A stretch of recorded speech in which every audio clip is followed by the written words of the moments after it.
Scene diawali dengan sebuah adegan di mana di Kerajaan Langit sedang diadakan seleksi penerimaan para dewa baru yang diikuti oleh banyak peserta. Sedangkan di tempat yang lain ada seorang pria yang sedang melompat di aula Kerajaan Langit. Hal itu diketahui oleh seorang pelayan perempuan bernama Azi. Pria tersebut tak lain adalah Wukong yang pada saat itu juga berada di Istana Langit.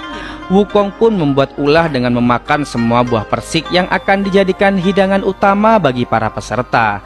Tentu hal itu membuat para peserta sangat marah karena mereka cuma menerima hidangan berupa biji buah persik saja. Mereka yang marah kemudian meluapkan emosinya dengan memukul para pelayan. Kemudian datang seorang pria bernama Juan Lian yang mencoba untuk melindungi pelayan tersebut. Namun sayangnya Juan Lian yang tidak dibekali dengan seni bela diri yang baik menjadi korban pemukulan dari teman-temannya. Hingga tak lama kemudian pelayan yang bernama Azi tadi datang dan melakukan sebuah perlawanan. Meskipun demikian tetap saja lawannya terlalu banyak yang sedikit membuat Azi kewalahan. Hingga pada salah satu peserta yang tengil mengeluarkan kemampuannya, Wukong pun datang dan menghajar semua orang yang kurang ajar tersebut. Kehebohan yang terjadi mengundang para pasukan langit untuk menangkap Wukong. Tak tinggal diam, ia pun mengeluarkan tongkat sakti andalannya dan mengalahkan mereka semua. Tak sampai di situ, kericuhan yang terjadi terdengar di telinga sang ratu Kerajaan Langit. Lantas ia memerintahkan pengawal pribadinya yang bernama Jenderal Tianpeng untuk menghentikan Sun Wukong. Jenderal Tianpeng pun dengan segera bergegas ke aula dan pertarungan pun tak terhindarkan. Pada awal pertarungan ini terlihat jika mereka bertarung secara seimbang dengan mengadu senjata mereka masing-masing. Namun seiring berjalannya waktu, Wukong terlihat lebih unggul daripada Tianpeng. Kemudian ia memperbesar tongkat saktinya untuk menghentikan serangan dari Tianpeng tersebut dan meratakan tempat itu. Tak selang beberapa lama, seorang dewa datang untuk menghentikan serangan dari Wukong. Dewa itu bernama Yanjiang, yang lebih dikenal dengan nama Dewa Erlang. Kemunculan Dewa Erlang membuat keadaan menjadi terbalik dengan jurus pukulan yang ia miliki. Dewa Erlang dapat memukul mundur Sun Wukong bersama tongkat saktinya. Tak cukup dengan hal itu, Wukong kembali menyerang dengan melakukan sebuah perlawanan. Namun sayangnya hal itu tetap sama saja karena pukulan dari Dewa Erlang sangatlah kuat. Wukong pun kemudian tertangkap dan dibawa ke sebuah gua untuk dihukum. Akan tetapi di dalam gua itu ia tak sendiri karena Dewa Erlang juga turut menerima hukuman dikarenakan Erlang tak sepantasnya melakukan pertarungan di Kerajaan Langit. Sementara itu Azi pergi menemui sang ratu demi meminta pengampunan untuk Dewa Erlang karena menurutnya ia tidak bersalah dan tidak sepantasnya menerima hukuman tersebut. Dan dari percakapan Azi dan sang ratu diketahui jika Azi merupakan putri dari sang ratu yang dihukum menjadi pelayan selama 100 tahun karena melakukan sebuah kesalahan. Kembali ke Wukong dan Dewa Erlang yang masih berbincang, di mana terlihat jika Wukong tak terima dengan kekalahannya tersebut dan kembali mengajak Erlang untuk bertarung. Namun sayangnya tak lama dari percakapan tersebut, Ratu Kerajaan Langit pun datang dan membebaskan Dewa Erlang. Sedangkan Wukong, ia diberikan sebuah mahkota yang digunakan untuk mengontrolnya dan benar saja ketika mantra dibacakan, ia pun mulai merasa kesakitan dan kemudian pingsan guys. Azi yang melihat kejadian itu kemudian meminta alat yang digunakan untuk mengendalikan mahkota tersebut dan berjanji bahwa mulai sekarang ia akan mengambil tanggung jawab untuk mendisiplinkan Wukong. Sang ratu pun mempercayainya sehingga kini Wukong telah sepenuhnya diserahkan kepada Azi. Sekilas kita diperlihatkan kejadian pada masa lalu saat setelah Gunung Huaguo dihancurkan. Wukong berhasil selamat yang kemudian dirawat oleh seorang kakek tua yang kemudian menjadi gurunya. kembali ke kerajaan langit, di mana sang ratu mencoba membangkitkan kekuatan dari Dewa Erlang, yaitu kekuatan dari mata ketiganya. Namun hal itu tidak berjalan dengan lancar karena harus menghilangkan emosi dan perasaan dari Dewa Erlang. Sedangkan Erlang sendiri masih belum bisa berhenti memikirkan ibunya dan Azi yang merupakan sahabatnya sejak kecil. Sedangkan Wukong yang sudah mulai sadar kaget melihat penampilan barunya. Ternyata Azi sudah memotong rambut dan mencuci pakaiannya. Dari kejadian ini terlihat jika Azi sebenarnya menyimpan perasaan kepada Wukong. Hingga pada suatu ketika sang ratu mengajak semua peserta yang mendaftarkan diri menjadi dewa untuk mengelilingi kerajaan langit. Tak luput Wukong juga ikut serta dalam perjalanan ini. Namun dengan sengaja pula sang ratu memprovokasi Wukong karena ia menduga bahwa jantung siluman yang dulu pernah mengacaukan kayangan masih hidup dan bereinkarnasi menjadi Wukong. Wukong yang emosi luar biasa kemudian mencuri kunci dan membuka gerbang cincin takdir tersebut. Namun ketika dia baru saja masuk, ternyata Dewa Erlang sudah menunggunya di sana. Hingga tanpa basa-basi mereka pun kembali bertarung.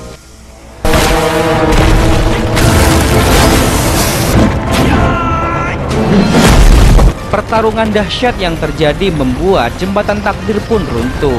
Kemudian Jenderal Tian Peng pun masuk ke dalam pertarungan dilanjutkan dengan Azi yang datang diikuti oleh Juan Lian.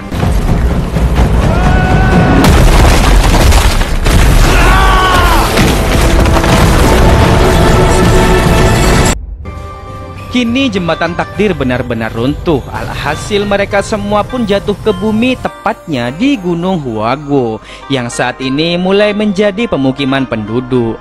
Wukong yang masih marah besar kemudian ingin melanjutkan pertarungan mereka. Namun sayangnya kekuatannya kini sudah hilang. Bukan hanya Wukong melainkan Dewa Erlang dan Tian Peng juga kehilangan kekuatannya. Dan memang kali ini mereka benar-benar menjadi manusia biasa, guys. Jangankan untuk bertarung, mengangkat senjatanya mereka pun tak mampu lagi. Sedangkan warga setempat yang melihat benda asing tiba-tiba jatuh dari langit kemudian mengepung mereka semua. Para warga tersebut mengira jika mereka adalah jelmaan dari siluman. Azi yang mendengar perkataan itu lantas menyangkalnya. Sedangkan Juan Lian mulai menakut-nakuti mereka dengan senjata buatannya. Hingga di tengah-tengah ketegangan mereka muncullah awan hitam tebal yang sangat mengerikan dari langit. Semuanya pun menjadi panik dan berlarian untuk mencari perlindungan. Awan siluman ini mempunyai kemampuan untuk menarik seseorang ke arahnya. Dan ketika semua orang telah berlindung, ternyata ada seorang anak yang tertinggal. Untunglah dari belakang muncul seorang gadis yang datang untuk menyelamatkan anak tersebut. Di saat wanita tersebut berlari membuat Jenderal Tian Peng sangat terkejut karena gadis yang menyelamatkan anak itu sangat mirip dengan kekasihnya yang dulu pernah diusir dari kerajaan langit akibat melakukan kesalahan yang sangat fatal. Sementara itu, gadis tersebut hampir terseret juga ke dalam awan. Tian Peng yang menyaksikan hal itu kemudian berlari dan mengorbankan dirinya untuk menyelamatkan gadis dan anak itu. Di detik-detik yang menegangkan itu, untunglah Wukong bersama Dewa Erlang juga datang untuk membantu mereka. Kemudian Juan Lian meminta kepada Azi untuk menembakkan senjata kimianya ke arah awan siluman itu. Yang ternyata senjata Juan Lian memiliki kemampuan dan menjadikan awan tersebut menjadi pecahan es. Kini Tian Peng pun beserta gadis tersebut berhasil diselamatkan dan awan itu juga berhasil diusir. Di sela akhir ketegangan itu, Wukong dan Dewa Erlang diikat karena mereka dianggap sebagai sebuah ancaman dan khawatir kembali berseteru. Singkat cerita, mereka pun diberitahu oleh warga setempat jika awan itu kerap datang ke tempat desa itu. Mereka sering menculik warga dan sering menghabiskan seluruh persediaan air. Karena hal ini, mereka telah kehilangan sumber makanan karena tak mampu lagi menanam padi dan sayuran. Dan dari warga tersebut pula diketahui bahwa tempat ini dulunya merupakan Gunung Huaguo. Scene berpindah ke Tian Peng yang sedang dirawat oleh gadis yang mirip dengan kekasihnya itu. Tian Peng pun sangat yakin jika gadis itu adalah kekasihnya dulu karena gadis ini memiliki batu meteorit yang sama dengan batu yang ia miliki. Dan ketika Tian Peng menanyakan asal dari batu tersebut, gadis itu mengatakan bahwa ia sudah memiliki batu itu sejak kecil dan tidak mengingat apapun tentang batu tersebut. Di tempat yang lain, tiba-tiba Erlang dimarahi oleh seorang wanita tua yang memiliki masalah dengan ingatannya. Wanita tua itu beranggapan jika Erlang adalah anaknya yang telah lama meninggal. Singkat cerita, pada akhirnya mereka semua pun bersepakat untuk menetap di desa itu dan menjaga para warga dari siluman awan. Mereka pun membuat sebuah meriam dengan menggunakan peluru potasium nitrat guna untuk membekukan siluman awan. Sedangkan Wukong dan Erlang juga meminta kepada Juan Lian agar mereka juga dibuatkan senjata yang lebih efektif dan memiliki titik akurasi yang lebih tinggi. Tidak hanya itu, kini Erlang mulai menyadari kedekatan antara Wukong dan Azi. Kembali pada rencana melawan awan hitam, kini mereka telah membentangkan kain merah untuk memancing siluman awan tersebut agar keluar dari sarangnya. Dan benar saja, tiba-tiba langit menjadi gelap, pertanda bahwa siluman awan itu akan segera tiba. Namun setibanya awan itu di luar dugaan, ternyata awan tersebut sangatlah kuat hingga merusak meriam yang sudah disiapkan untuk melawannya tersebut. Namun tak hanya itu, awan itu juga menarik salah seorang warga. Untunglah Wukong segera membantu agar warga tersebut tidak terseret awan yang juga diikuti oleh semua orang. Kemudian mereka bersama-sama mencoba untuk memperbaiki meriam tersebut. Namun sayangnya meriam itu tidak dapat menjangkau siluman awan. Dengan cepat, Erlang segera membantu untuk mengangkat meriam itu, yang pada akhirnya siluman awan itu pun berhasil ditaklukkan dan menjadi es. Selang beberapa waktu, hujan pun turun di desa itu. Semua orang menyambutnya dengan penuh sukacita. Di sisi yang lain, tepatnya di Kerajaan Langit, Sang Ratu pun sangat murka akibat kelakuan Wukong yang telah menghancurkan jembatan takdir. Lantas, ia pun melaporkan kejadian ini kepada Kaisar Langit. Kembali ke desa, di mana semua orang sangat gembira dan merayakan keberhasilan mereka yang telah menangkap siluman awan. Sementara Tian Peng menemui gadis yang telah merawatnya tadi untuk menunjukkan batu meteorit yang ia miliki. Namun sayangnya gadis itu tetap tidak bisa mengingat apapun, yang tentu hal itu membuat Tian Peng menjadi patah hati. Hingga kemudian gadis itu berkata apa pentingnya masa lalu baginya, yang jelas-jelas membuat Tian Peng sangat kecewa. Akan tetapi setelah beberapa hari mulai berlalu, Tian Peng yang bersama dengan gadis tersebut merasa sangat bahagia. Dan mungkin itu menjadi momen paling membahagiakan bagi dirinya. Di sisi yang lain, Erlang juga kembali bertemu dengan sang wanita tua. Kemudian wanita tersebut mengatakan bahwa sebenarnya ia tahu jika Erlang bukanlah anaknya, dan ia juga sadar jika anaknya sudah benar-benar meninggal. Kemudian wanita tua itu menitipkan pesan jika Erlang kembali ke langit dan bertemu dengan putranya, maka sampaikanlah untuk tidak khawatir kepada sang ibu, karena ibunya sedang baik-baik saja. Sementara Wukong telah bersama dengan Azi. Ia mengatakan bahwa Gunung Huaguo ini dulu lebih indah daripada ini, dan mereka berdua menikmati malam itu. Namun tanpa mereka sadari, sang ratu telah mengerahkan para pasukan langit untuk menyerang dan menghabisi semua penduduk desa.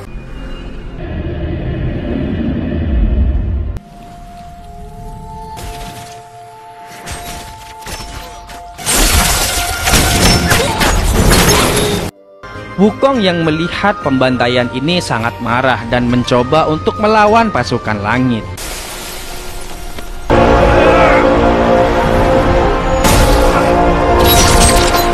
Namun hal itu sangatlah sia-sia karena ia telah kehilangan seluruh kekuatannya. Kemudian muncullah sang ratu dan mengatakan bahwa seharusnya penduduk desa sudah mati sejak kemarin. Campur tangan dari Wukong dan teman-temannya hanya memberi harapan palsu bagi para penduduk desa. Hal ini juga merupakan pembelajaran bagi mereka bahwa mereka tidak akan pernah bisa mengubah takdir. Setelah berceramah, sang ratu pun membawa mereka semua kembali ke kerajaan langit untuk menerima hukumannya masing-masing. Wukong pun dijatuhi hukuman mati. Akan tetapi ia masih terus berusaha untuk hidup karena ia masih ingin hidup dan ia memiliki janji yang harus ia penuhi kepada Azi, di mana Wukong mengatakan jika suatu saat nanti ia akan membawa Azi untuk melihat matahari tenggelam di Gunung Huaguo yang sangat indah. Azi sendiri yang tak tega dengan kondisi Wukong kemudian membohongnya dan mengatakan jika dirinya membenci Wukong yang telah kalah. Sebenarnya tujuan dari Azi mengatakan ini karena ingin Wukong segera menyerah guys, dan terbebas dari semua sakit yang ia rasakan. Kemudian Azi kembali mengatakan jika apa yang akan dilakukan Wukong akan sia-sia semata, karena sekarang Gunung Huaguo sudah benar-benar lenyap dan dikuasai kegelapan. Mendengar hal itu, seketika tubuh Wukong pun menjadi abu. Kemudian Azi yang melihat Wukong sudah menjadi abu melemparkan shell milik Wukong ke gerbang yang kebetulan jatuh tepat di Gunung Huaguo yang sudah musnah. Sementara sang ratu mengambil jantung abadi milik Wukong dan ia akan menggunakannya untuk membangkitkan mata ketiga dari Dewa Erlang. Azi yang juga sudah selesai dengan hukumannya kini telah kembali menjadi dewa. Kembali ke Gunung Huaguo, di mana sel yang telah dijatuhkan oleh Azi ditemukan oleh gurunya dan ia berhasil membangkitkan kembali Wukong. Wukong pun kembali mengambil tongkat saktinya dan seketika berubah bentuk menjadi siluman kera yang gagah perkasa. Kemudian ia juga membebaskan awan yang pernah ia tangkap dan meminta kepada awan tersebut untuk membawanya ke kerajaan langit. Wukong pun mengamuk dan dengan mudah dapat mengalahkan semua pasukan langit. Kemudian Tian Peng juga datang untuk membantu Wukong. Ia menjelaskan jika dirinya memiliki perasaan yang sama dengan Wukong.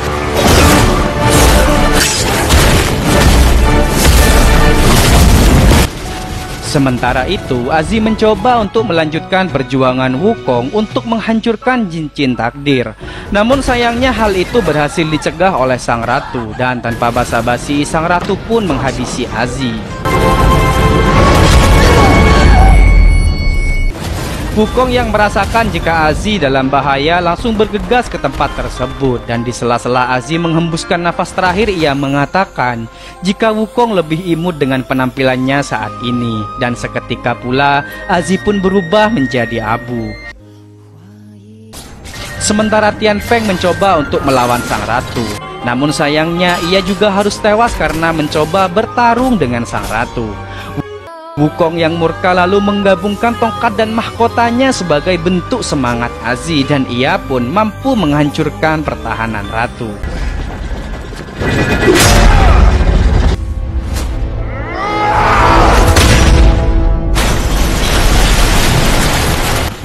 Karena terdesak, sang ratu merubah kerajaan langit menjadi arena perang yang sangat mengerikan.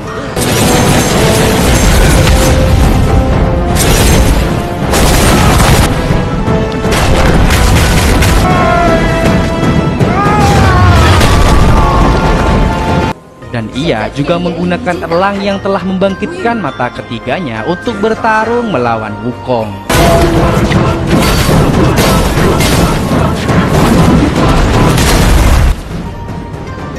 Pertarungan yang sangat sengit pun terjadi di antara mereka. Mereka berdua memiliki kekuatan yang setara pada saat itu. Sampai pada suatu ketika mereka beradu pukulan, Erlang pun merasakan kalau Azi berada dalam diri Wukong, yang hal itu kemudian menyadarkan Erlang kembali.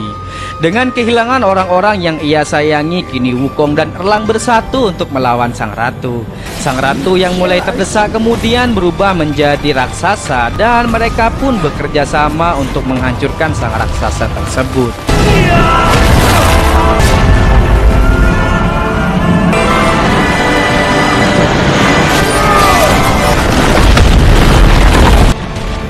Sampai pada akhirnya sang ratu benar-benar telah dapat dikalahkan.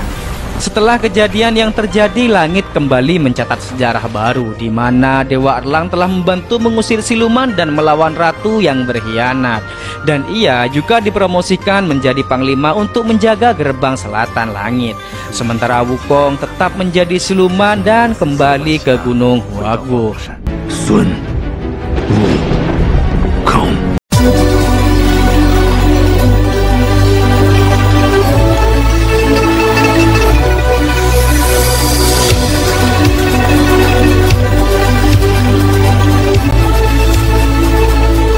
Scene diawali dengan sebuah penampakan di mana Biksu Tong kini menjadi raksasa. Ia keheranan karena secara tiba-tiba ia berada di tengah-tengah orang yang berukuran sangat mini. Salah satu warga kemudian menyampaikan jika ini merupakan tempat impian dari Biksu Tong yang tak lain adalah India, yang juga merupakan tempat tujuan akhir untuk mendapatkan kitab suci. Mendengar ucapan dari warga itu, Biksu Tong kegirangan. Tak lama kemudian gurunya pun datang untuk memberikan hadiah lingkar putih kepada Biksu Tong, karena ia sudah menyelesaikan tugasnya dan kini ia resmi diangkat menjadi Buddha. Ketika lingkar putih itu dipasang, secara tiba-tiba mengeluarkan asap hitam dan ternyata ini semua hanya mimpi belaka. Dan pada faktanya, situasi yang saat ini ia hadapi merupakan situasi yang sangat sulit, di mana ia harus bertahan hidup karena bekal yang ia bawa kini telah menipis. Sehingga mereka mencari tambahan uang dengan cara memberikan pertunjukan di sebuah sirkus. Tak lama kemudian datanglah dua orang perempuan meminta Biksu Tong untuk menunjukkan pertunjukan yang ia miliki. Dengan segera Biksu Tong meminta kepada murid-muridnya untuk memberikan aksi terbaiknya mereka. Namun nyatanya pertunjukan yang diberikan oleh Wu Jing bukannya menarik perhatian, justru membuat anak dari perempuan itu menangis ketakutan. Kedua perempuan itu memarahi Biksu Tong dan meminta kembali uang mereka. Para warga yang mendengar keributan langsung mendatangi stand Biksu Tong dan menyalahkannya. Biksu Tong meminta kepada warga untuk bersabar karena ia masih memiliki satu lagi pertunjukan yang akan diberikan oleh Sun Wukong. Namun lagi-lagi pertunjukan yang diberikan oleh Wukong membuat para warga semakin tidak paham apa yang sebenarnya Biksu Tong dan para murid-muridnya lakukan. Karena kecewa, para warga melempar sayur yang mereka miliki ke arah Wukong. Biksu Tong yang memang kelaparan mengambil sayur sisa yang dilempar oleh para warga itu. Kemudian pimpinan dari sirkus mendatangi Biksu Tong dan mengusir mereka. Ia juga menyampaikan jika pertunjukan yang mereka berikan tidak layak. Biksu Tong kemudian memohon untuk memberinya satu kesempatan lagi, dan ia meminta kepada Wukong untuk menampilkan pertunjukan terbaik yang ia miliki. Sun Wukong mendatangi Wu Jing dan meminta untuk memukul kepalanya.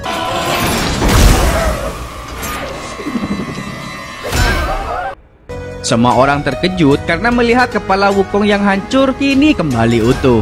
Para warga mulai percaya dan mengetahui kemampuan yang dimiliki Biksu Tong dan para murid-muridnya. Namun sesuatu yang tak terduga kembali terjadi, di mana Wukong menunjukkan kekuatan sesungguhnya yang ia miliki. Dengan sekejap Sun Wukong meratakan tempat sirkus itu. Biksu Tong yang merasa tak nyaman dengan kelakuan Wukong memintanya untuk menghentikan kekacauan yang telah ia perbuat. Ia juga memanggil Wukong dengan sebutan kera nakal. Sun Wukong yang tak suka dengan panggilan itu semakin menjadi-jadi dan kini ia malah menyerang Biksu Tong. Dengan segera Biksu Tong menyanyikan lagu anak untuk menenangkan Wukong dan benar saja langkah yang ia ambil membuat Wukong menghentikan amarahnya dan justru berjoget-joget ria. Namun apa yang terjadi? Tarian yang Wukong lakukan justru membuat tempat itu semakin porak-poranda dan hancur berantakan. Karena Biksu Tong merasa tak nyaman dengan pemilik sirkus, akhirnya ia memutuskan untuk pergi dari tempat itu. Dan film Journey to the West 2 pun dimulai guys. Scene berpindah ke sebuah rumah di mana terdapat seorang perempuan tua yang diduga dirasuki oleh siluman. Anak gadis dari perempuan tersebut meminta tolong kepada para pengusir siluman untuk membantu ibunya. Ketika para pembasmi siluman itu mengeluarkan cermin ajaibnya, para pembasmi siluman ini justru kebingungan karena tidak ada apa-apa dengan si wanita tua. Namun ketika mereka menoleh ke arah anak gadisnya, ternyata dialah yang sebenarnya jelmaan dari siluman laba-laba. Siluman itu langsung menyerang ketiganya. Di sisi yang lain, Biksu Tong menghukum Wukong karena sudah membuat onar di tempat sirkus dan karena Wukong selalu menentang apa yang dia inginkan. Namun tak berselang lama, Biksu Tong menghentikan hukumannya dan menceramahi para murid-muridnya tersebut. Dengan sombongnya, ia mengatakan jika sebenarnya ia bisa mendapatkan kitab suci sendiri, apalagi ia memiliki kekuatan tapak Buddha yang sangat kuat. Keberadaan para murid-muridnya hanya membuat perjalanannya justru terhambat, dan setelah menyelesaikan ceramahnya, Biksu Tong dan para murid-muridnya pun beristirahat. Singkat cerita, esok hari pun tiba. Karena melihat persediaan air mereka habis, Biksu Tong pergi untuk mencari air. Belum jauh ia melangkah, ia kemudian melihat sebuah rumah dan mendatanginya. Biksu Tong mengetuk pintu dan dipersilahkan masuk oleh sekelompok wanita bohai yang ada di hadapannya. Biksu Tong mengatakan jika ia hanya ingin meminta sedikit air. Namun para wanita itu justru meminta kepada Biksu Tong dan para murid-muridnya untuk makan di rumah mereka. Di dalam rumah, Biksu Tong merasa bahagia karena makanan yang ada di hadapannya. Sedangkan Sun Wukong kesal karena sebenarnya para wanita bohai itu merupakan jelmaan dari para siluman laba-laba. Sun Wukong mencoba menyadarkan gurunya dengan memprovokasi siluman itu. Namun apa yang ia lakukan justru membuat Biksu Tong semakin marah dan memaki-maki Wukong untuk kesekian kalinya. Tak cukup sampai di situ, Biksu Tong juga mengusir para murid-muridnya dan meminta mereka untuk tidak kembali lagi. Mereka yang semakin kesal akhirnya ingin meninggalkan tempat itu. Namun belum sampai mereka keluar, para wanita bohai tersebut seketika berubah menjadi siluman laba-laba yang sangat mengerikan dan menyerang Biksu Tong. Ia kemudian memanggil kembali murid-muridnya agar menolongnya dari serangan para siluman. Namun Sun Wukong yang kesal justru mengejek gurunya untuk menggunakan jurus telapak Buddha yang selalu ia sombongkan. Karena tak tega melihat gurunya meronta-ronta, akhirnya Sun Wukong menolongnya. Dan pertarungan di antara para siluman ini pun tak terhindarkan, guys.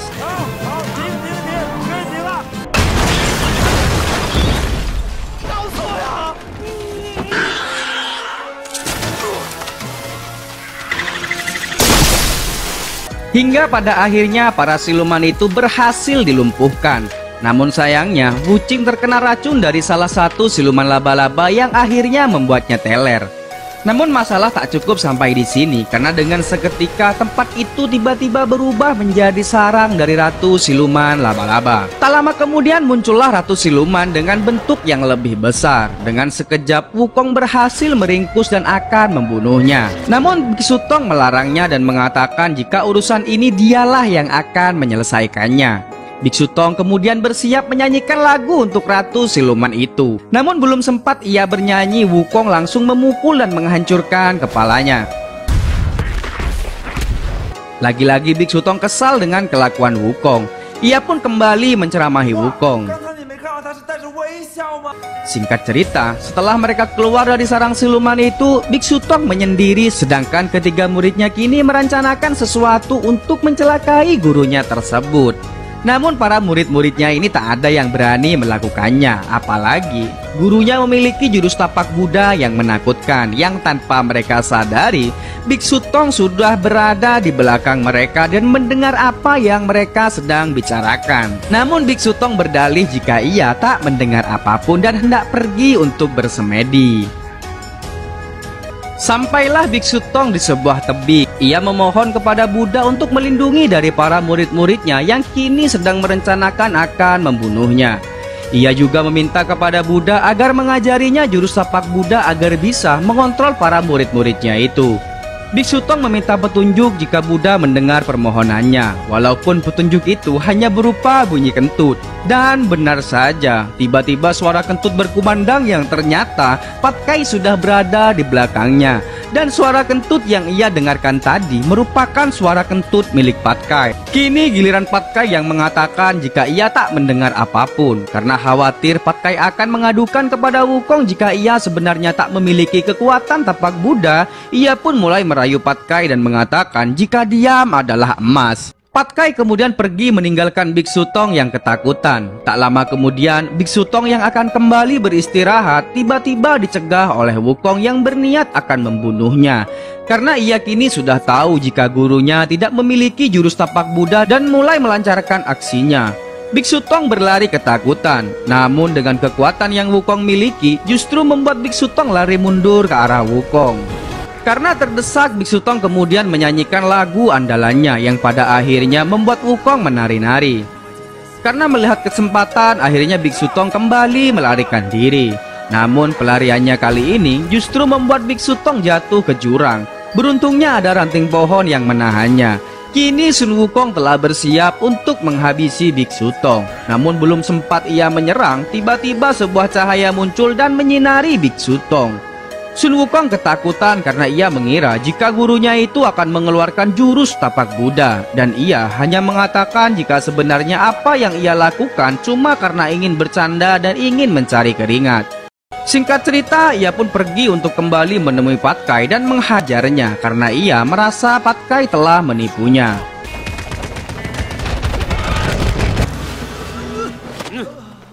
Pada keesokan paginya mereka semua melanjutkan perjalanan, sedangkan Wu Qing kini harus didorong menggunakan roda karena telah kembali menjadi siluman ikan akibat serangan dari racun siluman laba-laba sebelumnya. Dengan mendaki gunung dan melewati lembah, kini mereka tiba di sebuah kota bernama Bikyu. Tak lama kemudian datanglah Perdana Menteri utusan Raja untuk menyambut kedatangan mereka dan mengajaknya ke istana. Selama perjalanan menuju istana, Perdana Menteri itu terus menggoda Biksu Tong yang sedikit membuatnya tak nyaman hati. Sampai pada akhirnya kini mereka tiba di istana dan bertemu dengan sang raja. Istana yang seperti taman hiburan ini membuat Biksu Tong keheranan. Kemudian sang raja meminta kepada Biksu Tong untuk menunjukkan kemampuannya membasmi siluman. Karena sesuai dengan kabar yang beredar mengatakan jika Biksu Tong dan para murid-muridnya merupakan pembasmi siluman, dan jika tidak maka Biksu Tong akan dipenggal. Sang raja kemudian memerintahkan kepada para pasukannya untuk memenggal Biksu Tong karena tak mau melakukan apa yang ia inginkan. Biksu Tong yang ketakutan akhirnya menyetujui untuk memberikan pertunjukan yang raja inginkan.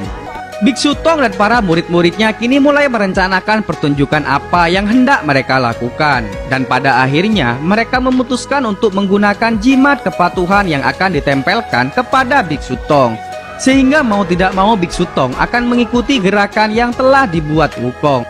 Biksu Tong pun menyetujuinya karena ia mengira jika Wukong akan menampilkan seni bela diri yang baik. Kini pertunjukan pun berlangsung. Namun tak seperti yang ia bayangkan, di mana Biksu Tong kali ini benar-benar dijahili oleh Wukong dan membuatnya malu di depan orang banyak.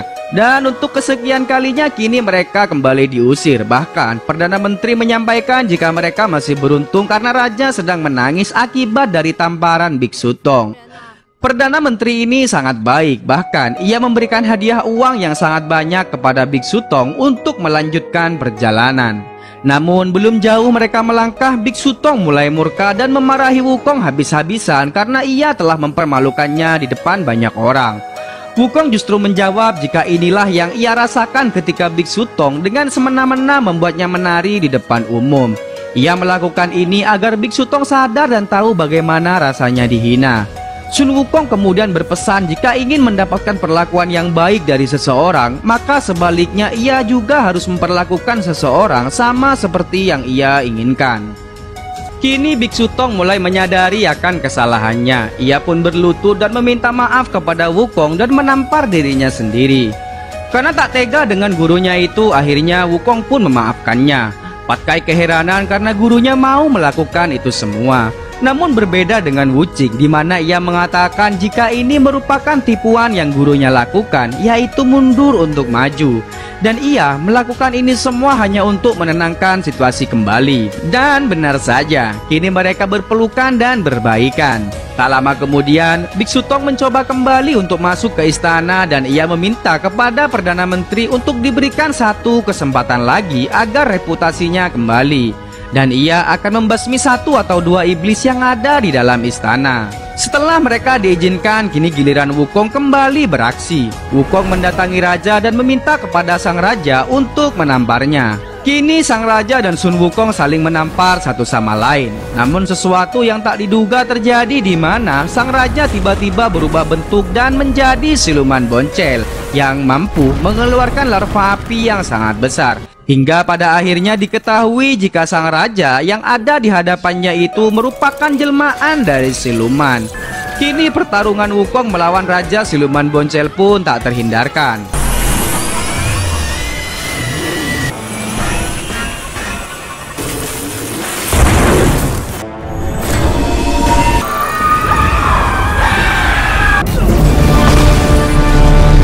Siluman boncel ini sangatlah kuat hingga membuat Wukong terpental dan masuk ke dalam tanah. Namun pada akhirnya siluman boncel ini bisa ditaklukkan.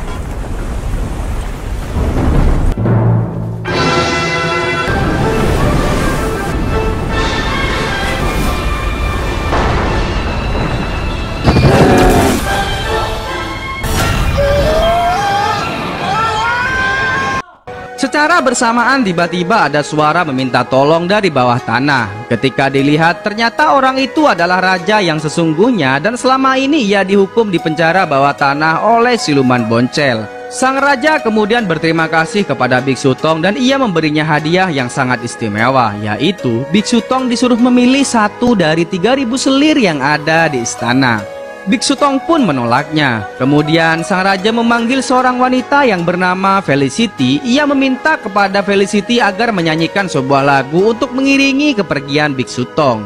Menyaksikan Felicity menari-nari, Biksu Tong kembali mengingat wanita yang pernah mengorbankan diri untuknya di masa lalu.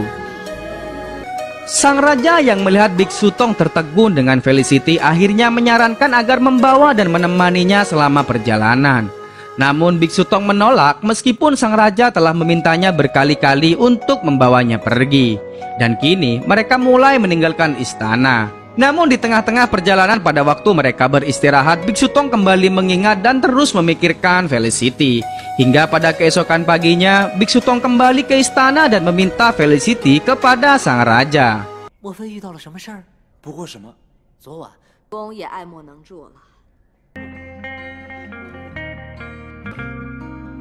Kini perjalanan mereka kembali dilanjutkan dengan tambahan personil baru yaitu Felicity. Di tengah-tengah perjalanan, Sun Wukong mulai kesal terhadap gurunya tersebut karena selalu bermesraan dengan Felicity. Tak lama kemudian Wukong mengajak gurunya untuk pergi sebentar. Sun Wukong mengatakan jika Felicity merupakan jelmaan dari siluman. Namun Biksu Tong tak mempercayainya, bahkan ia meminta Wukong untuk membuktikan ucapannya itu. Singkat cerita, Sun Wukong terus berusaha mencari bukti jika Felicity merupakan seorang siluman. Namun upaya yang ia lakukan tak kunjung membuahkan hasil, apalagi Biksu Tong yang telah dilanda asmara selalu membela Felicity. Sampai pada akhirnya Felicity mengajak mereka semua untuk menemui keluarganya dan membuktikan jika ia bukanlah siluman. Namun Sun Wukong masih tetap tidak mempercayainya, bahkan ia kembali mengacau dan menyerang semua orang yang ada. Biksu Tong yang tak terima lagi-lagi menghina Wukong. Ia juga mengatakan semua kebencian yang telah ia rasakan selama ini, terutama Sun Wukong yang telah membunuh Nona Duan yang tak lain adalah orang yang ia sayangi di masa lalu. Apalagi kini ia harus terikat takdir di mana ia harus terus bersama dengan Wukong. Kemudian untuk kesekian kalinya Sun Wukong diusir oleh Biksu Tong dan diminta untuk tidak kembali lagi. Sun Wukong kemudian mengatakan jika mulai hari ini ikatan antara guru dan murid telah berakhir dan ia kini kembali ke wujud siluman kera yang sangat menakutkan. Setelah pertengkaran itu usai, Biksu Tong pun pergi ke sebuah bukit. Tak lama kemudian Felicity datang untuk menemuinya. Ia mengatakan jika ia memiliki perasaan kepada Biksu Tong dan ia berharap bisa memiliki keturunan bersamanya. Karena menurut Felicity, Biksu Tong merupakan pria yang sangat diidam-idamkan. Di sisi yang lain, Sun Wukong kembali dan ia kini memporak-porandakan desa tempat Felicity tinggal. Pat Kai dan Wu Qing yang mengetahui itu segera bergegas mencari gurunya dan menyampaikan apa yang telah terjadi di desa. Setibanya di desa, mereka melihat jika para warga kini telah terbunuh dan tidak menyisakan sedikit pun termasuk ayah dan ibu dari Felicity. Dengan tertawa, Sun Wukong mengatakan jika kini tugas membasmi siluman telah selesai dan hanya tersisa satu saja untuk dimusnahkan, yaitu Felicity. Biksu Tong terus mencoba untuk melindunginya, namun kali ini Sun Wukong yang sudah dipenuhi dengan amarah tak segan untuk memukul Biksu Tong. Karena tak tega dengan Biksu Tong, akhirnya Felicity jujur dan mengatakan jika dirinya merupakan jelmaan dari siluman tengkorak. Felicity memohon kepada Wukong untuk tidak memukulnya lagi karena ia sangat mencintai gurunya itu. Namun sesuatu yang tak diduga kembali terjadi di mana Sun Wukong kini berubah menjadi mutan raksasa dan memakan gurunya sendiri.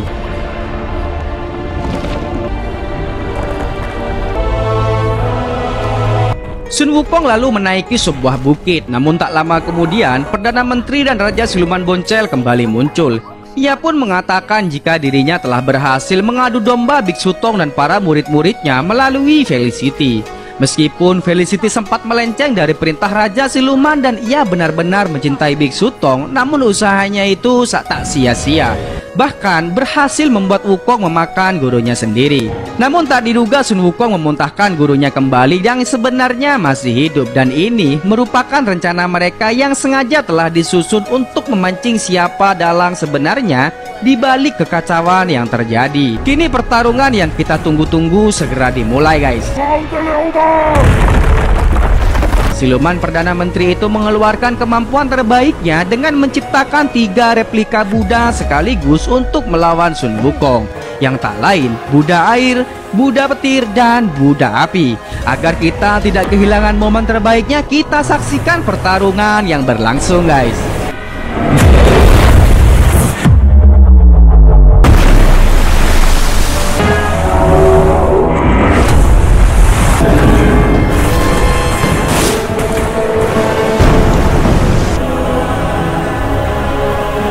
Sun Wukong kewalahan melawan kekuatan 3 Buddha sekaligus sampai membuatnya jatuh ke dalam lautan. Namun sesuatu yang tak diduga kembali muncul, di mana tangan Buddha emas yang tak lain jurus tapak Buddha milik Biksu Tong langsung menyerang ketiga replika Buddha yang ada. Dan itu membuat ketiganya pun musnah. Kini Buddha yang sesungguhnya pun muncul. Ia mengatakan kepada Siluman Perdana Menteri itu yang tak lain merupakan burung heriang emas abadi peliharaan Sang Buddha untuk menghentikan kekacauan yang telah ia perbuat. Namun siluman burung itu justru menjawab apa yang ia lakukan karena ia sudah lama tak pernah diperhatikan. Dan seketika itu pula burung heriang emas itu pun pergi. Sedangkan Biksu Tong kembali mendatangi Felicity yang sekarat. Felicity meminta kepada Biksu Tong untuk mensempurnakan jiwanya dan ia bisa kembali bereinkarnasi. Dan pada akhirnya Felicity pun mati tepat di pelukan Biksu Tong.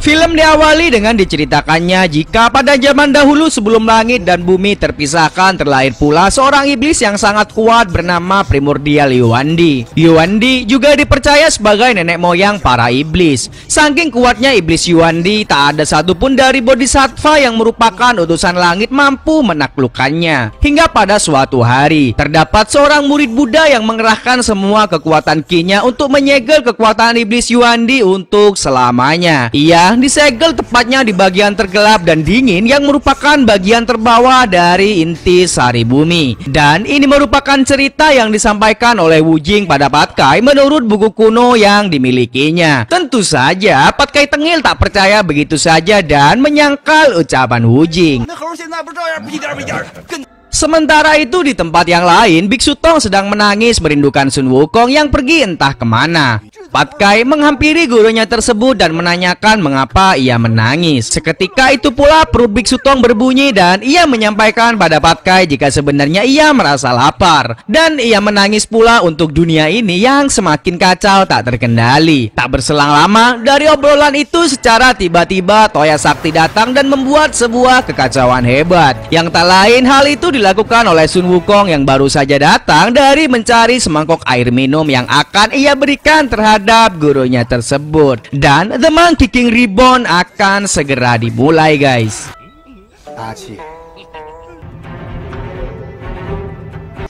Singkat cerita, perjalanan pun kembali dilanjutkan dan tibalah mereka di sebuah kuil bernama Kuil Wuzhuang. Kedatangan mereka berdua disambut baik oleh dua bocah yang menurut Patkai kedua bocah ini merupakan bocah wanita yang sangat cantik. Namun pada faktanya kedua bocah ini merupakan bocah laki-laki yang membuatnya sangat kecewa. Berbeda dengan Sun Wukong yang selalu berhati-hati, maka dari itu ia mengecek jika kedua anak itu bukanlah pasukan siluman. Kemudian dengan baik hati kedua bocah itu menyambut kedatangan mereka semua. Dan di kuil ini hanya menyisakan mereka berdua karena saat ini gurunya yang bernama Zhen Zuanji sedang pergi menghadiri perjamuan yang diundang oleh penguasa surga. Kemudian Biksu Tong berdoa pada Buddha, sementara kedua bocah tadi pergi dan membicarakan mengenai harta karun yang tersimpan di kuil. Obrolan mereka berdua secara tidak sengaja didengar oleh Patkai. Patkai segera memberitahu Sun Wukong. Karena rasa penasaran dengan harta karun yang dimaksud, mereka berdua menggunakan ilmu berubah wujudnya untuk mencari tahu. Dan ternyata harta karun yang dimaksud itu merupakan sebuah pohon yang memiliki buah bentuk bayi manusia. Rasa penasaran yang tak lepas begitu saja, Sun Wukong memetik salah satu buah. Uniknya ketika buah itu terjatuh ke tanah, seketika buah itu menghilang. Ia kemudian memanggil Dewa Bumi untuk menanyakan mengenai buah tersebut. Dan dijelaskan jika seseorang memakan buah itu maka akan memiliki umur panjang. Satu buah bisa menambah umur sekitar 47.000 tahun. Belum selesai menjelaskan, Sun Wukong kembali mengambil 3 biji buah dan memberikannya masing-masing satu. Naasnya perbuatannya diketahui oleh kedua murid kembar Zhen Zuanji yang memiliki nama Angin dan Bulan. Setelah mengetahui perbuatan mereka, kedua murid itu mulai mengecek pohon yang ada dan terjadilah perkelahian antara Sun Wukong melawan kedua bocil tadi. Tak puas sampai di situ, kedua bocil itu kemudian menghina Biksu Tong. Hal itu membuat Sun Wukong murka, sehingga Wukong dengan amarahnya menghancurkan pohon sakral tersebut yang tanpa ia sadari jika sebenarnya di bawah pohon itu terkubur nenek moyang iblis Yuandi yang akhirnya terbebas. Dan tak hanya itu, iblis Yuandi juga menculik Biksu Tong.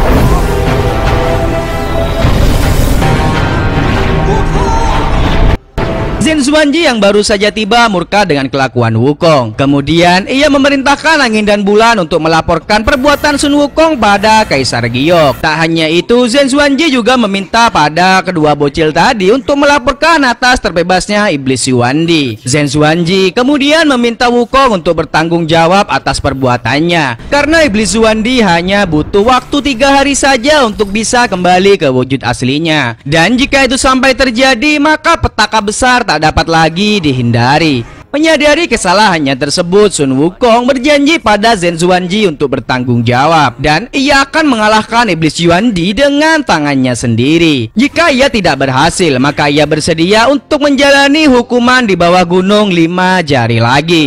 Dari arah yang lain, sebuah kebulan asap muncul dan dengan sengaja mengikuti perjalanan Sun Wukong, Patkai dan Wujing untuk menyelamatkan Biksu Tong yang disandra oleh iblis Yuandi. Sementara itu, kini iblis Yuandi tiba di sebuah gunung yang bernama Puncak Milenium, tempat para pasukan iblis yang dipimpin oleh Raja Iblis Alis Putih. Awalnya, Raja Iblis Alis Putih tak mengetahui siapa yang ada di hadapannya tersebut. Namun ketika iblis Yuandi membuka mata, ia baru menyadari jika yang ada di hadapannya itu merupakan leluhurnya yang selama ini telah dikurung di bawah inti Sari Bumi. Iblis Yuandi kemudian meminta Raja Iblis Alis Putih untuk mengurung dan merawat Biksu Tong, sementara ia akan bersemedi untuk mengembalikan wujud dan juga kekuatan aslinya. Berpindah ke Angin dan Bulan yang hendak melaporkan Sun Wukong pada Kaisar Giok. Namun perjalanan mereka berdua dihadang oleh penjaga istana yang bernama Firuksa. Firuksa tak langsung memberikan keduanya izin karena aturan langit siapapun yang bertamu harus dibuatkan laporan terlebih dahulu. Kembali ke Sun Wukong, Patkai dan Wujing, mereka baru menyadari jika selama ini ada sebuah kebulan asap yang mengikuti mereka. Seketika kebulan asap itu berubah menjadi makhluk kecil yang imut bernama Energi Ki. Energi Ki berniat untuk mengikuti perjalanan mereka untuk menolong Biksu Tong karena ia merupakan satu-satunya makhluk yang mampu menyegel kembali kekuatan Yuandi. Namun begitulah Sun Wukong, ia tak percaya begitu saja dan justru membuang Energi Ki. Setelah itu Sun Wukong memanggil Dewa Bumi untuk menanyakan keberadaan Yuandi. Akan tetapi Dewa Bumi memberitahu Wukong untuk menanyakan keberadaan Yuandi pada Dewa Gunung yang bersemayam di sebuah kuil di Puncak 5 Berkah. Walaupun demikian, menurut Dewa Bumi, satu-satunya yang mampu menyegel kembali kekuatan Yuandi hanyalah Energi Ki saja. Awalnya Sun Wukong tak percaya. Wujing kemudian menunjukkan buku sejarah mengenai kebenaran akan Energi Ki. Maka dari itu akhirnya mereka membawa Energi Ki untuk melakukan perjalanan bersama menyelamatkan Biksu Tong yang telah diculik. Singkat cerita, kini mereka tiba di sebuah desa. Para warga yang melihat Sun Wukong, Wujing dan juga Patkai sangat ketakutan. Sementara Energi Ki sangat lahapnya menikmati buah sampai-sampai membuat Sun Wukong keheranan. Tak berselang lama, sebuah kepulan awan hitam seketika datang. Yang hal itu diakibatkan oleh Raja Iblis alis putih bersama para pasukannya. Menyadari bahaya mendekat, Sun Wukong meminta energi Ki untuk berlindung di sebuah lampu. Ternyata kedatangan Raja Iblis alis putih atas perintah Yuan Di untuk mengambil energi Ki yang mereka bawa. Pertempuran sengit pun akhirnya berlangsung.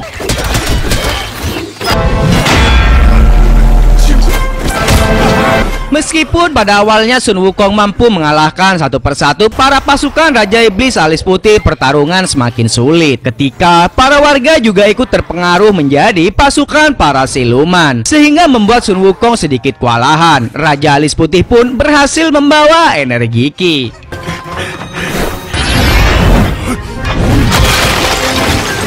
Namun hal itu tak berselang lama. Energi Ki yang terjatuh mampu terbang dan melarikan diri. Para pasukan Raja Iblis alis putih mengejarnya. Namun lagi-lagi mereka semua dibuat kewalahan ketika energi Ki memasuki sebuah kuil. Ketika energi Ki sudah terpojok, Sun Wukong kembali datang dan menghancurkan kuil tersebut. Hal itu mengakibatkan Raja Iblis alis putih mundur dan segera melarikan diri. Melihat kekacauan yang terjadi, energi Ki kemudian menangis. Ia kemudian membagikan sebagian energinya untuk menyembuhkan para warga yang masih dalam pengaruh hawa iblis. Apa yang ia lakukan itu membuat energi Ki mulai melemah. Namun ketika energi Ki kembali memakan buah, semua kekuatannya telah kembali dan mereka akhirnya melanjutkan perjalanan menuju kuil tempat Dewa Gunung berada. Sementara itu di tempat yang lain, Yuan Di yang juga murka atas kegagalan Raja Alis Putih langsung memakan Raja Iblis Alis Putih tanpa belas kasihan. Setelah itu, jiwa Yuan Di keluar untuk mencari keberadaan Wukong dan teman-temannya.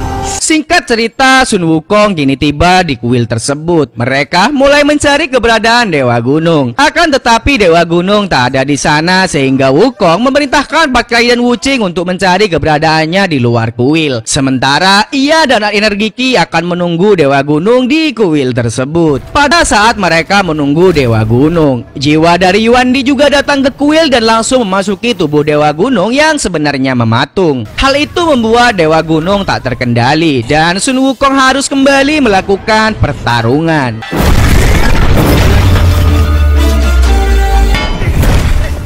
Pat Kai dan Wu Jing yang baru saja tiba di kuil juga ikut andil dalam pertarungan. Mereka berdua melawan anjing rakun angin, sementara Wukong terus saja memborbardir serangannya ke Dewa Gunung sampai akhirnya Dewa Gunung berhasil disadarkan oleh Wukong dengan keluarnya jiwa Yuan Di dari dalam tubuhnya.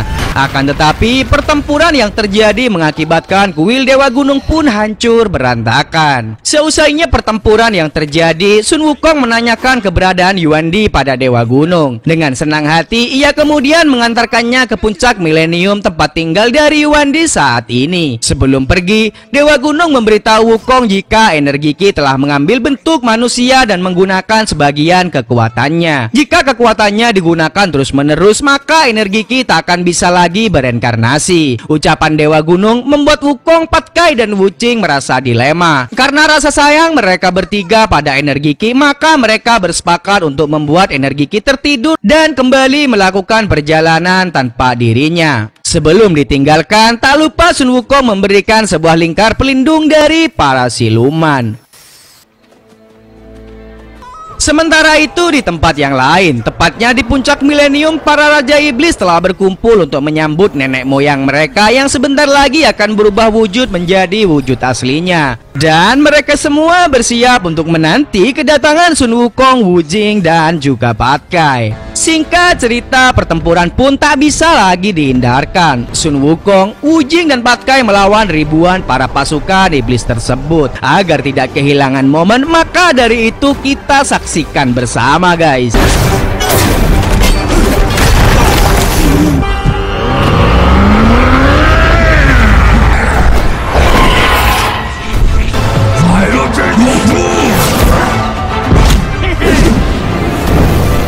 Setelah Setelah satu persatu pasukan Raja Iblis dilumpuhkan, dan untuk tidak membuang banyak tenaga, Sun Wukong menggunakan ilmu bayangannya untuk melawan para pasukan iblis. Tentu saja, para iblis tersebut bukanlah tandingan Sun Wukong, hingga para pasukan iblis benar-benar telah dikalahkan. Sesaat kemudian, Raja Iblis Yuandi akhirnya datang dan mengambil kekuatan dari semua pasukannya. Dengan kekuatan yang sangat besar tersebut, Sun Wukong, Wu Jing, dan juga Pat Kai menjadi bulan-bulanan. Mereka bertiga dibuatnya tak berdaya, bahkan Wu Jing dan Pat Kai harus mengalami kematian yang menyedihkan.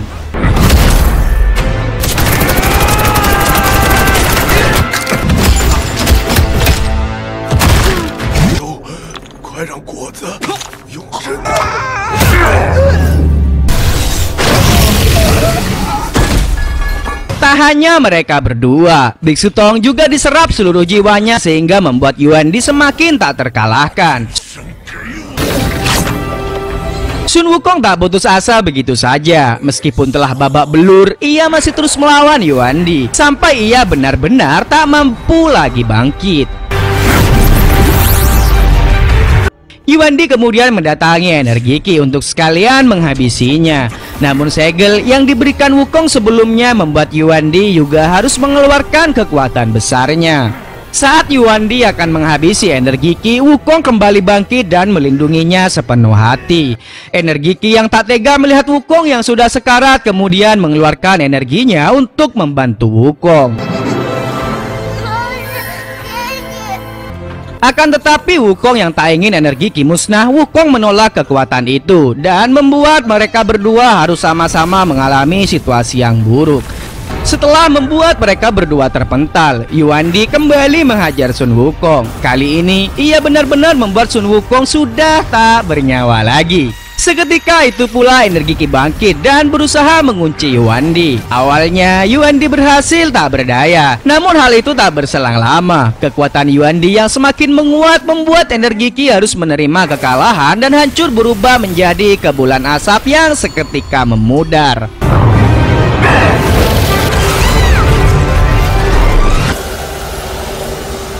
Namun energi Ki yang tersisa seketika memasuki tubuh Sun Wukong. Jantungnya kembali berdetak dan Sun Wukong berubah menjadi bara api. Ia kembali hidup dengan kekuatan yang baru. Pertempuran terakhir antara nenek moyang iblis versus Sun Wukong mode keren akhirnya kembali berlangsung, guys.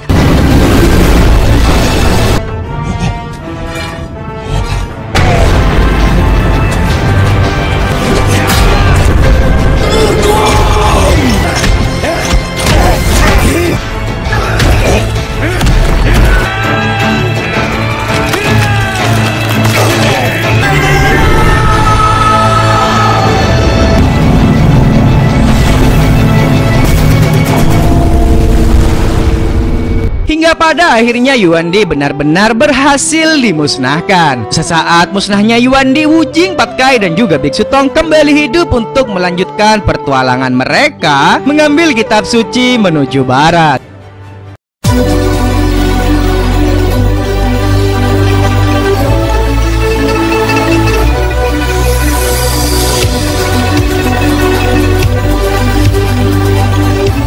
Di awal film kita diperlihatkan Sun Wukong mendatangi Istana Langit untuk mendatangi seorang perempuan bernama Suyi.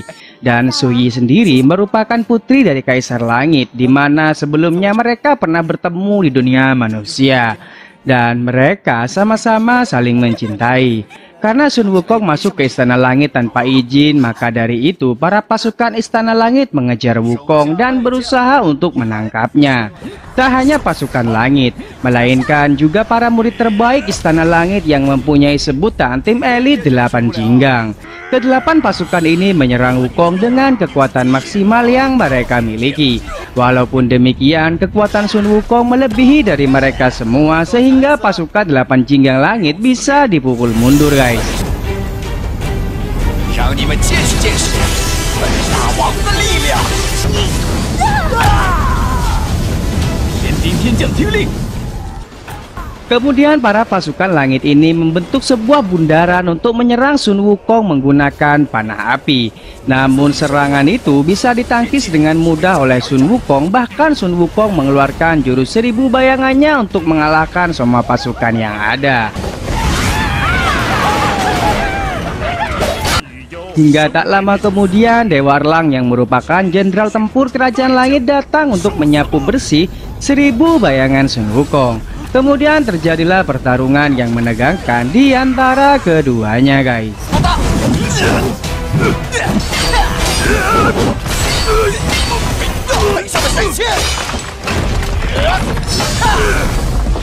Karena pertarungan di antara keduanya cukup berimbang, akhirnya Sun Wukong maupun Dewa Erlang mengeluarkan kekuatan terbaiknya. Sun Wukong berubah menjadi mutan raksasa dan Dewa Erlang mengeluarkan kekuatan lingkaran berpetir untuk menyerang mutan raksasa Wukong. Serangan dari Dewa Erlang ini hampir saja melukai Su Yi dan membuatnya terjatuh. Beruntung Wukong menyadari dan segera menyelamatkannya. Sun Wukong yang semakin marah menghajar Dewa Erlang dengan membabi buta dan cukup membuat Dewa Erlang kewalahan.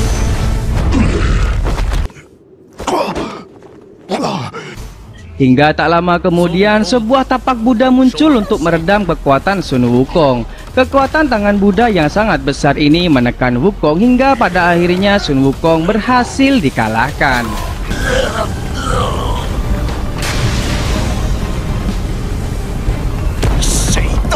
Sejak saat itu Sun Wukong kembali dikurung di bawah Gunung Yasen. Hingga pada suatu hari ada seseorang yang mendatanginya. Orang itu bernama Dewa Rulai. Dewa Rulai menyampaikan jika ialah yang sebenarnya mengeluarkan jurus tapak Buddha itu. Sun Wukong yang semakin kesal kemudian menyerang Dewa Rulai. Akan tetapi serangan demi serangan bisa Dewa Rulai hindari dengan sangat mudah. Bahkan Sun Wukong yang mengeluarkan jurus bayangan tak mampu melawan Dewa Rulai yang sendirian.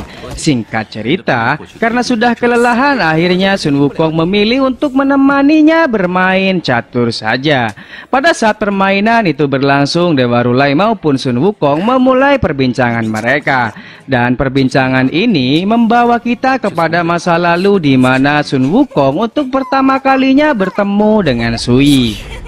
Pada kala itu Su Yi yang pertama kali keluar dari Istana Langit datang ke bumi hanya untuk sekedar bermain dan menghilangkan kebosanan yang selama ini ia alami di Istana Langit. Kemudian Su Yi melihat sebuah danau karena merasa jika danau itu sangatlah menyejukkan sehingga ia berendam di danau tersebut.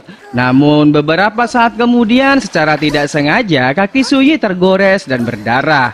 Darah tersebut memicu seekor siluman danau dan siluman itu sekarang mengincar Su Yi untuk ia habisi.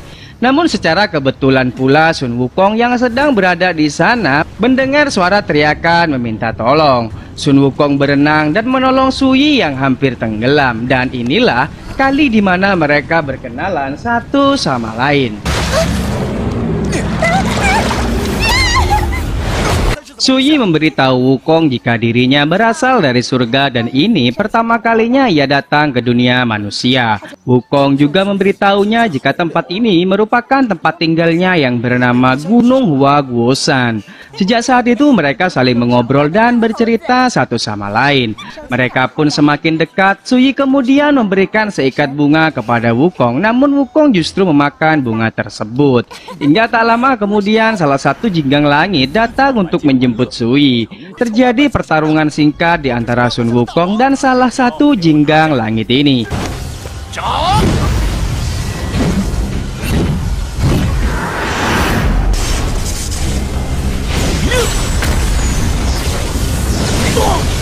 Hingga pada akhirnya Su Yi memutuskan untuk kembali ke Istana Langit dan menyudahi pertempuran. Wukong kemudian memberitahu Dewa Rulai jika ia sangat menyesal sudah membiarkan Su Yi kembali ke langit pada saat itu. Sejak saat itu pula, Su Yi sering datang ke dunia manusia untuk menemui Wukong. Mereka sering menghabiskan waktu bersama untuk mengelilingi Gunung Huaguo. Dan Wukong juga mengajak Su Yi untuk datang ke tempat yang paling indah yang ada di Gunung Huaguo. Wukong memberitahu Suyi jika semasa kecilnya Wukong sering bermain di tempat ini dan ia juga meminta Suyi untuk tinggal bersamanya di sana. Namun Suyi menolaknya karena ia berasal dari langit, maka tidak ada pilihan baginya untuk memiliki pilihan sendiri. Suyi merupakan seorang anak yang sangat mematuhi ayahnya, dan pada suatu hari ayahnya pernah memberitahu Suyi agar ia dapat menjadi pelindung cahaya bagi dunia.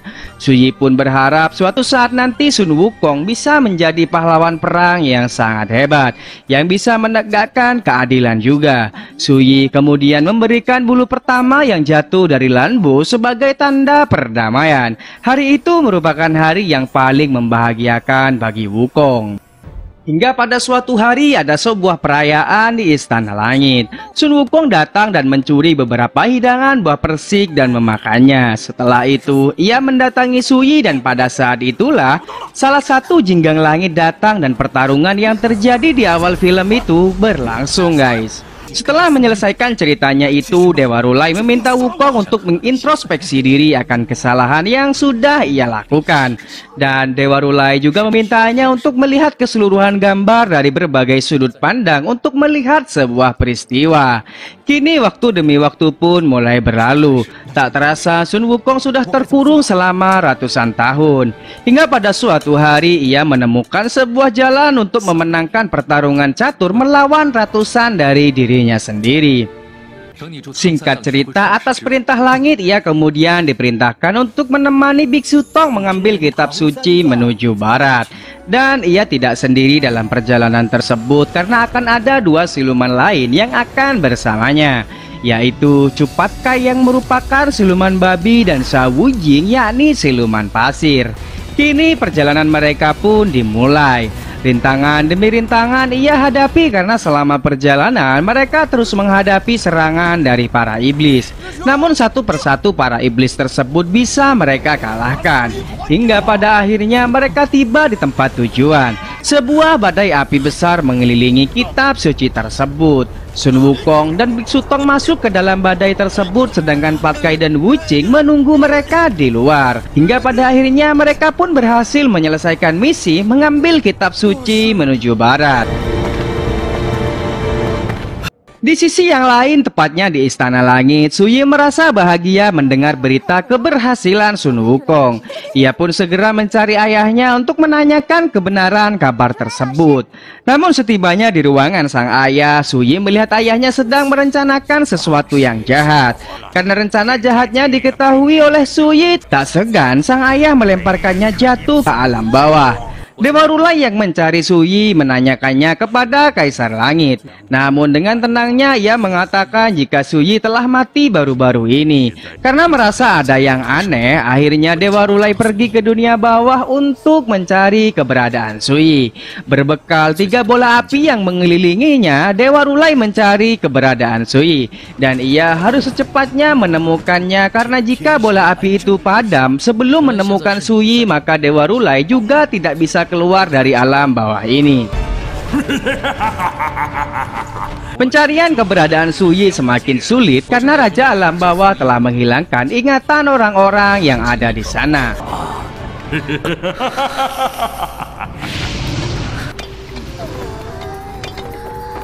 Sedangkan rombongan Biksu Tong kini sudah dalam perjalanan menuju langit untuk mengantarkan api suci yang sudah berhasil mereka dapatkan. Di tengah perjalanan, Sun Wukong yang tertidur bermimpi tentang suara yang keluar dari api suci tersebut, di mana api suci itu terus berkata agar tidak memberikannya kepada Kaisar Langit. Hal itu akan membuat dunia dalam bencana. Ia pun terus bertanya-tanya kenapa terus seperti itu.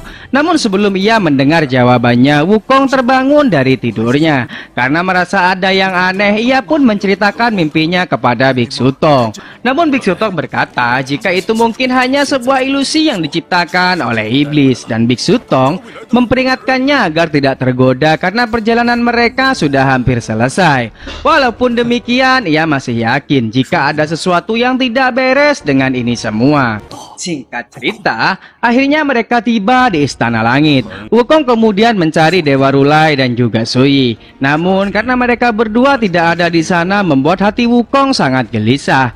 Hingga pada saat api suci mau diberikan, dengan cepat Wukong mengambilnya dan meletakkan api suci itu di dalam tubuhnya.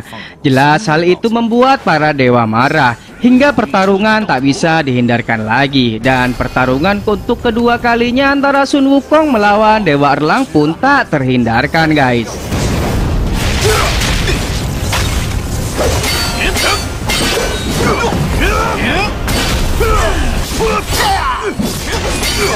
Pertarungan yang sangat sengit lagi-lagi berakhir seimbang. Dewa Assassin kemudian meminta kepada Biksu Tong untuk membacakan mantra agar gelang pengikat di kepala Wukong bisa meredam kekuatan yang dimiliki Wukong. Namun Biksu Tong masih ragu untuk membacakan mantra itu, sedangkan pertarungan masih terus berlangsung. Para pasukan langit mulai mengepung Sun Wukong. Dewa Assassin mulai turun tangan dengan memotong taring milik Pat Kai. Tidak hanya itu, Dewa Assassin juga menghilangkan ingatan Wu Jing, dan hal tersebut membuat Biksu Tong semakin terdesak. Hingga pada akhirnya dengan terpaksa Biksu Tong membacakan mantranya, seketika kepala Wukong mendadak sakit hingga akhirnya Wukong pun bisa dikalahkan dengan menggunakan pedang api milik Dewa Erlang, dan Wukong kini telah binasa.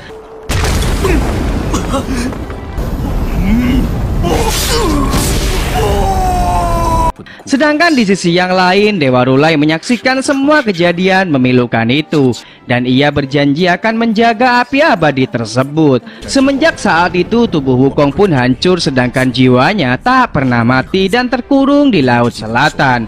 Dan film pun tamat.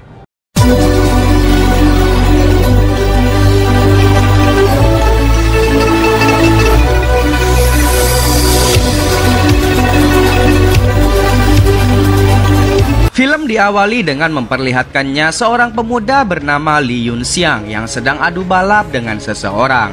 Yunxiang yang merupakan pembalap terbaik di gengnya dapat mengalahkan semua musuh-musuhnya dengan sangat mudah. Kemudian kita juga diperkenalkan dengan seorang gadis bernama Kasia. Kasia merupakan sahabat baik Yunxiang. Bahkan Yunxiang selalu menganggap Kasia sebagai adiknya sendiri. Ketika mereka berdua hendak pulang dari arena balapan, tak sengaja Yunxiang bertemu dengan lawan bertarungnya yang ternyata seorang wanita. Yunxiang mendatanginya dan mengajaknya untuk berkenalan. Akan tetapi wanita tersebut justru pergi meninggalkan Yunxiang dan tidak memperdulikannya. Sesaat kemudian seseorang yang menggunakan topeng mendatangi Yunxiang. Ia mengatakan kekagumannya pada Yunxiang. Ia juga meminta agar Yunxiang mau memperbaiki motor kesayangannya yang ada di tempat ini. Namun Yunxiang tak memperdulikannya dan justru ia pergi meninggalkan pria bertopeng tersebut. Scene kemudian berpindah ke sebuah kota bernama Donghai. Kota ini juga merupakan tempat tinggal Yunxiang dan teman-temannya, di mana pada saat ini kota Donghai sedang dalam krisis air bersih. Bahkan para warga kesulitan dalam mendapatkan persediaan. Berbeda dengan para kaum elit di mana mereka dengan mudahnya bisa mendapatkan air. Hingga pada suatu hari Yunxiang yang bekerja sebagai kurir barang ilegal mendapatkan tugas mengantarkan barang ke tempat klendi penguasa kota ini. Setelah mengantarkan barang ilegal tersebut, Yunxiang mensabotase persediaan air klendi. Hal itu membuat kebocoran air di kota. Para warga bahagia dengan kejadian ini karena dengan mudah kali ini mereka bisa mendapatkan air bersih. Pada keesokan paginya saat Yunxiang kembali bekerja, tak sengaja ia menemukan seekor kucing. Yunxiang mengambil kucing tersebut dan membawanya ke sebuah klub malam. Yang ternyata klub malam itu merupakan tempat Kasia bekerja sebagai penyanyi. Sebagai hadiah, Yunxiang memberikan kucing itu kepada Kasia dan mereka pulang bersama. Di tengah perjalanan secara tidak sengaja Yunxiang bertemu dengan pangeran ketiga klendi. Tanpa diduga sang pangeran tertarik dengan motor milik Yunxiang. Bahkan tak segan sang pangeran menawar motor Yunxiang untuk ia beli. Yunxiang tak memperdulikannya dan justru pergi begitu saja untuk menemui ayah dan juga kakaknya yang bernama Jinxiang. Pada saat makan malam, ayahnya menasihati Yunxiang agar berhenti dari pekerjaannya sebagai pengantar barang ilegal. Berkali-kali sang ayah tak henti-hentinya menasehati Yunxiang karena pekerjaan itu sangatlah berbahaya. Namun Yunxiang justru kesal dan ia meninggalkan meja makan. Kakaknya yang bekerja sebagai biro kepolisian juga sangat peduli terhadap masa depan Yunxiang. Ia menyampaikan hal yang sama seperti sang ayah dengan meminta Yunxiang untuk berhenti dari pekerjaannya karena pihak kepolisian sangat teliti dengan barang ilegal. Namun untuk kesekian kalinya Yunxiang justru memilih untuk pergi. Di tengah perjalanan Yunxiang mengetahui jika ada yang membuntutinya. Ternyata mereka adalah pangeran ketiga Klendi dan para pasukannya. Merasa terancam, Yunxiang bergegas untuk melarikan diri. Namun sang pangeran yang terobsesi memiliki motor Yunxiang tak membiarkannya dengan mudah. Aksi heroik kejar-kejaran pun berlangsung di antara mereka.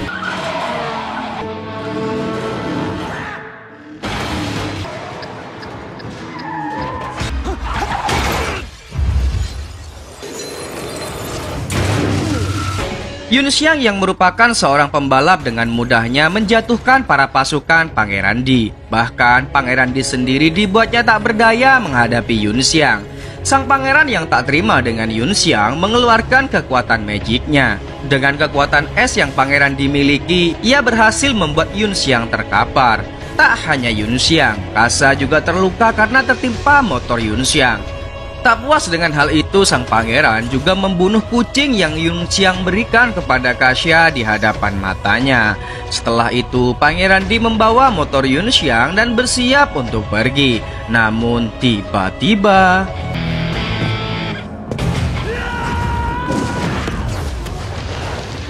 serangan dari Yunxiang membuat tangan Pangeran Di terluka.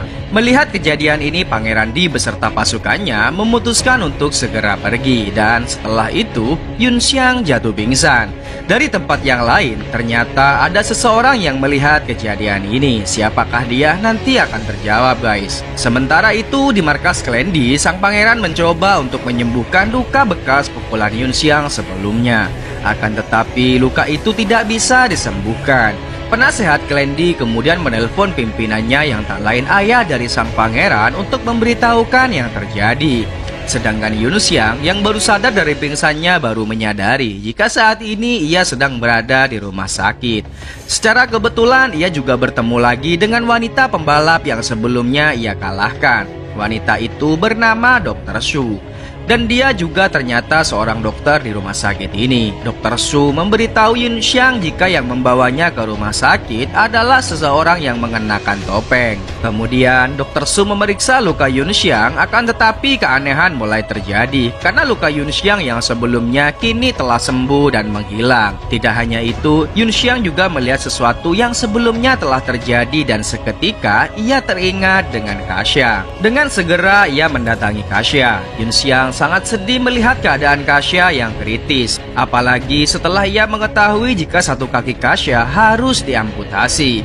Setelah itu ia dikagetkan lagi dengan kedatangan pimpinan dari Klendi yang bermaksud untuk meminta maaf akan kelakuan putranya. Dan ia hendak mengembalikan motor yang sebelumnya diambil Pangeran Di. Bos Di juga memberikan kepingan emas yang sangat banyak agar Yunxiang mau berdamai dengan mereka. Karena amarah yang begitu besar, Yunxiang menolaknya dan justru pergi begitu saja. Bos Di yang tak terima dengan perlakuan Yunxiang memerintahkan kepada pasukannya untuk segera menghabisinya. Sementara itu, sang kakak mengejar Yunxiang dan menasehatinya agar mau berdamai. Namun secara tiba-tiba para pembunuh bayaran dari Klendi datang untuk menyerang mereka berdua. Dan aksi kejar-kejaran pun kembali berlangsung, guys.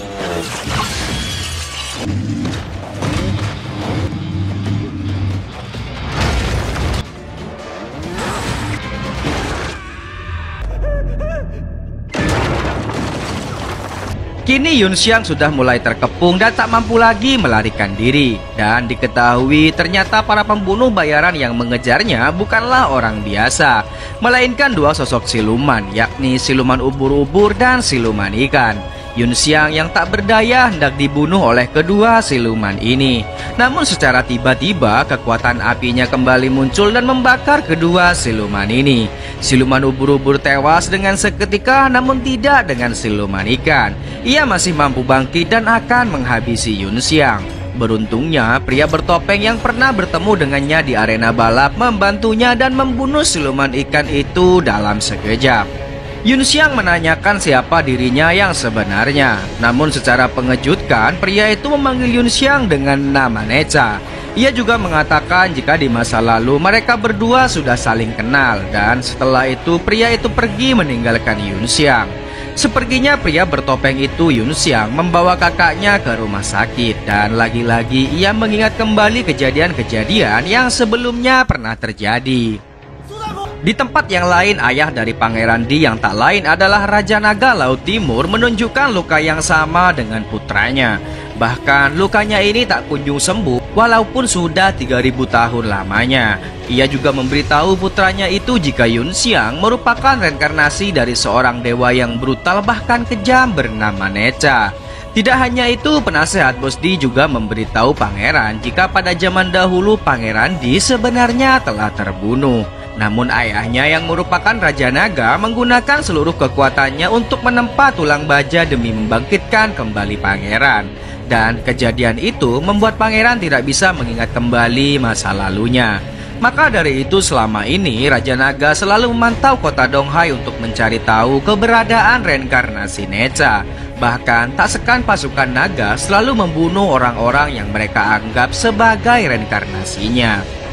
Sementara itu, Yun Xiang menemui si pria bertopeng yang telah menyelamatkannya untuk mengetahui identitas Yun Xiang yang sebenarnya. Pria bertopeng ini kemudian menjelaskan jika semenjak kematian Necha dari 3000 tahun lalu, ia selalu bereinkarnasi. Dan kali ini dirinya lah yang menjadi reinkarnasi Necha. Necha dulunya merupakan dewa yang sangat kuat, namun ia selalu bersikap tengil. Pria bertopeng ini juga menjelaskan identitas asli dari pimpinan klan Di dan juga putranya. Namun ketika Yun Xiang menanyakan siapa di balik pria bertopeng yang ada di hadapannya itu, si pria bertopeng justru tak menjawabnya. Maka dari itu, Yun Xiang pun memutuskan untuk pergi kembali ke rumah sakit untuk menemani kakaknya. Seperginya Yun Xiang, si pria bertopeng kedatangan seorang tamu. Secara mengejutkan, tamu yang datang adalah pimpinan klan Di. Ternyata mereka berdua sudah saling kenal sebelumnya. Pimpinan klan Di meminta si pria bertopeng untuk menghabisi Yun Xiang.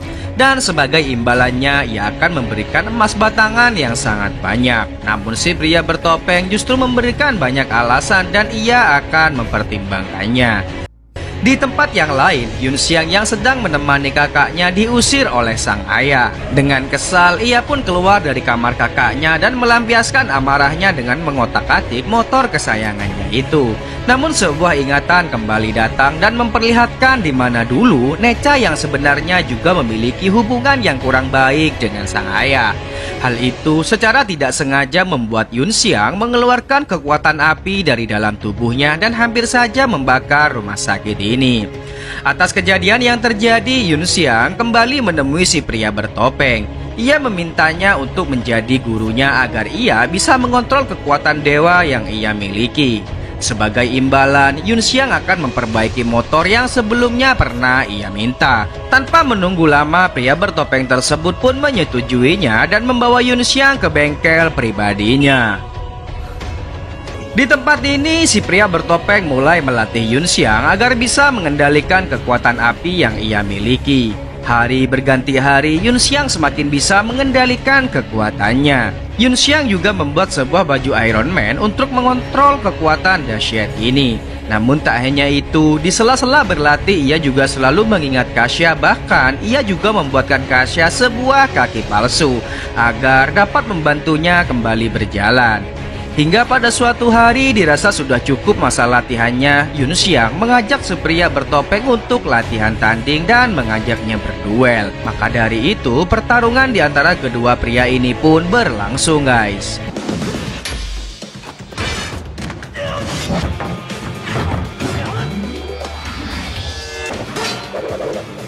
Dengan kekuatan tombak api yang sudah dipelajari Yun Xiang, ia dapat menandingi kekuatan si pria bertopeng. Bahkan ia berhasil melepaskan topengnya.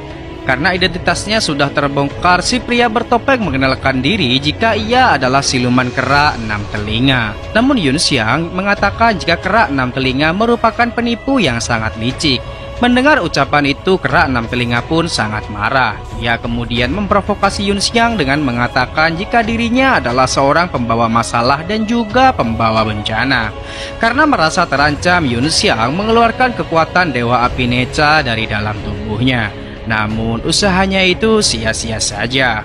Kera enam telinga kemudian mengatakan jika Yun Xiang tidak bisa semena-mena mengeluarkan kekuatan api itu. Apalagi untuk saat ini Yun Xiang masih belum bisa menyatu dengan kekuatan Dewa Api Neca. Namun jika Yun Xiang memang ingin menguasai kekuatan yang sebenarnya, maka ia harus mendapatkan astranya kembali, yaitu pita langit dan juga api kosmik. Sementara itu, para pasukan Klendi selalu mengintai Yun Xiang dan para teman terdekatnya. Suatu hari pada saat Yun Xiang berada di tempat kerjanya, ia didatangi oleh Dr. Su dan memberikan kabar jika kakaknya sudah sadar dari masa kritis. Ia juga meminta Yun Xiang untuk memperbaiki motor miliknya itu. Namun secara tiba-tiba para pasukan Klendi datang dan menyerang mereka semua. Satu persatu para teman-teman Yun Xiang dapat ditumbangkan. Yun Xiang yang juga sudah terpojok hampir saja terbunuh. Namun beruntungnya salah satu temannya yang bernama Little Sik menolongnya. Namun sayang, Little Sik harus terluka karena serangan dari penasehat Klendi yang ternyata seorang siluman katak. Karena tidak ada pilihan lagi, Yun Xiang kemudian mengeluarkan kekuatan api dari dalam tubuhnya di hadapan semua orang. Dan pertarungan pun tak terhindarkan, guys.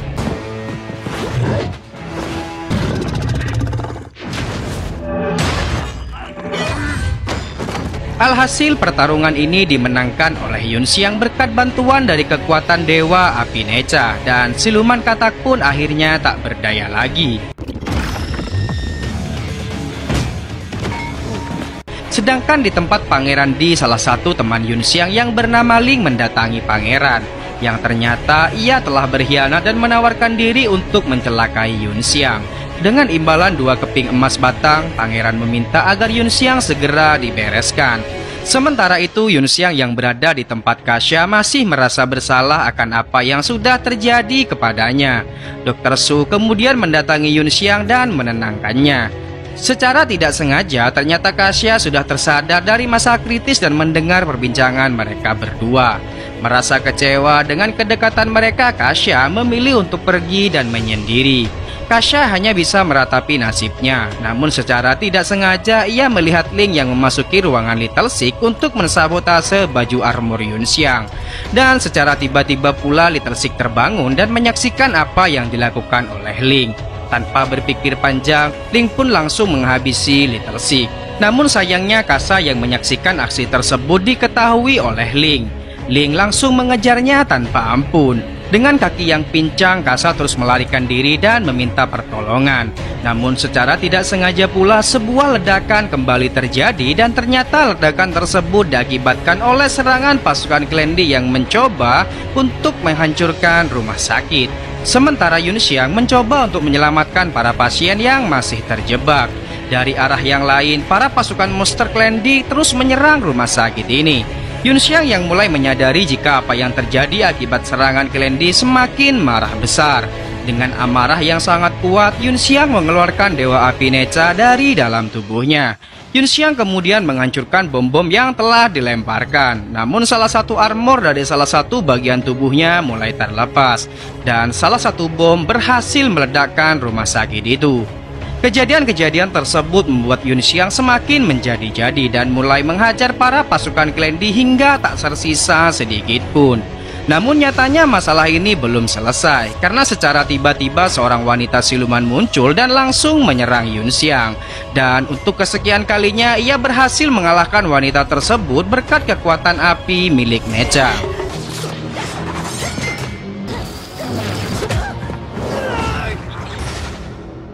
Sementara itu, ayah Yun Xiang yang mengetahui kejadian ini mulai menyadari siapa jati diri anaknya tersebut. Namun sayangnya sang ayah harus sekarat karena diakibatkan bom yang meledak sebelumnya. Di sela-sela ajalnya mau menjemput, sang ayah menyampaikan kebanggaannya kepada Yun Xiang setelah melihat kejadian yang terjadi. Ia juga berpesan agar Yun Xiang terus berjuang untuk melindungi orang-orang. Dan setelah itu ayahnya pun menghembuskan nafas terakhirnya. Innalillahi wa inna ilaihi rajiun. Dengan rasa dendam yang membara atas kematian sang ayah, Yun Xiang lalu pergi untuk membalaskan dendam. Sementara itu, kera enam telinga mendatangi markas Klendi. Ia dikejutkan dengan terdapatnya 2 ekor siluman air yang bekerja di tempat ini. Dan kini ia mulai menyadari jika kekeringan yang terjadi di kota Donghai akibat diserap oleh kedua siluman ini dan dipindahkan ke markas Klendi, agar kekuatan pimpinan Klendi bisa kembali sepenuhnya. Kedua siluman air melakukan ini semua hanya karena anaknya disandra oleh pimpinan Klendi yang tak lain adalah Raja Naga. Raja Naga yang datang kemudian menginterogasi kera enam telinga atas meningkatnya kekuatan Yun Xiang. Dan untuk kesekian kalinya kera enam telinga menyampaikan beberapa alasannya. Namun sayang, Raja Naga sudah mengetahui jika selama ini kera enam telinga lah yang melatih Yun Xiang, dan secara tiba-tiba wanita siluman yang menyerang Yun Xiang sebelumnya datang untuk menyerang kera enam telinga. Dan dengan kekuatan pita langit juga, kera enam telinga berhasil dilumpuhkan. Namun secara tiba-tiba Yun Xiang datang dan sudah membantai habis para pasukan Klendi. Yun Xiang langsung menyerang mereka semua. Akan tetapi serangannya kali ini berhasil dicegah oleh Raja Naga dengan kekuatan pita langit. Amarah dan dendam yang begitu kuat semakin menyelimuti Yun Xiang dan membuat pita langit itu pun berhasil dilepaskan. Semua orang pun terkejut tanpa terkecuali kera enam telinga. Karena merasa kekuatannya belum mampu untuk menandingi Yun Xiang, akhirnya Raja Naga memutuskan untuk mundur. Sementara itu pangeran ketiga Klendi bermaksud untuk menahan Yun Xiang dan akan bertarung dengannya. Dan pertarungan kekuatan es dan kekuatan api akhirnya berlangsung, guys.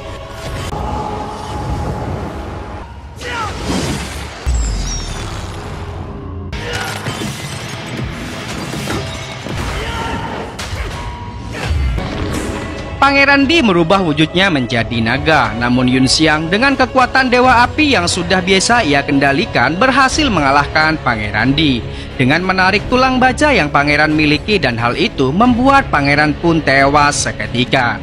Namun lagi-lagi siluman wanita yang sebelumnya menyerang Yun Xiang kembali datang untuk menyerang. Beruntung untuk kedua kalinya juga Yun Xiang berhasil diselamatkan oleh si kera enam telinga. Kera enam telinga hendak membunuh wanita siluman ini dengan tongkat kecilnya. Namun hal itu berhasil dicegah oleh Yun Xiang. Yun Xiang kemudian menanyakan siapa sebenarnya wanita tersebut dan mengapa ia mengincarnya. Si kera telinga kemudian menjelaskan jika wanita ini merupakan wanita siluman awan merah yang merupakan murid dari iblis Siji. Wanita siluman ini memiliki dendam yang sangat besar kepada Yun Xiang. Karena di masa lalu Yun Xiang yang sebagai Necat telah membunuh saudarinya. Siluman wanita kemudian memprovokasi Yun Xiang dengan mengatakan jika Necat di masa lalu merupakan seorang pembawa bencana. Yun Xiang kemudian mengingat kembali masa lalunya sebagai Necat, di mana pada zaman dahulu ia menentang Istana Langit dan juga kedua orang tuanya.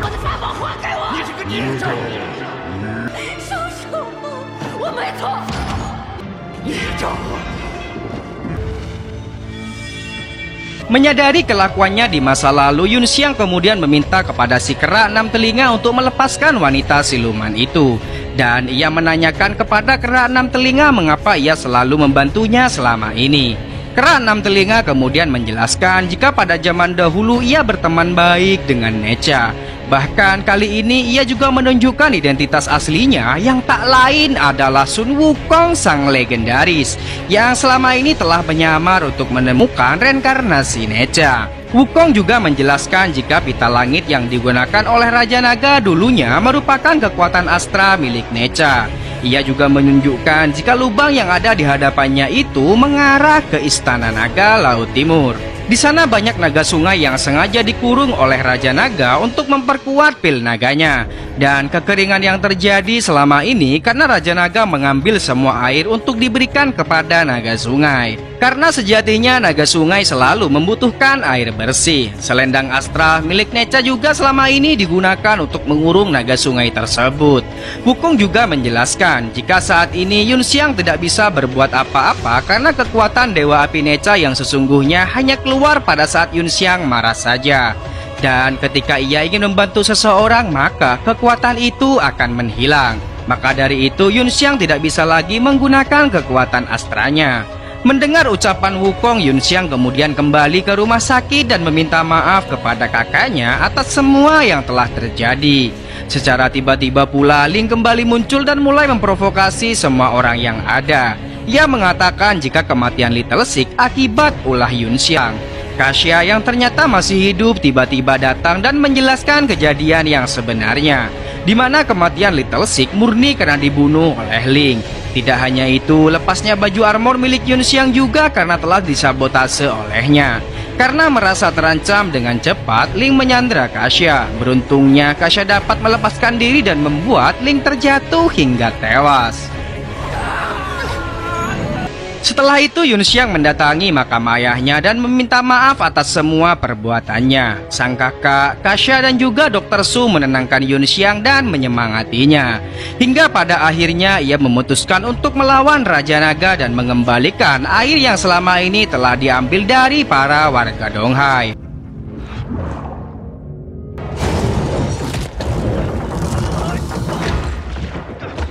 Berkat bantuan seekor hiu, ia berhasil melewati para pasukan yang menghadangnya. Bahkan, ia juga berhasil diantarkan ke tempat Raja Naga berada.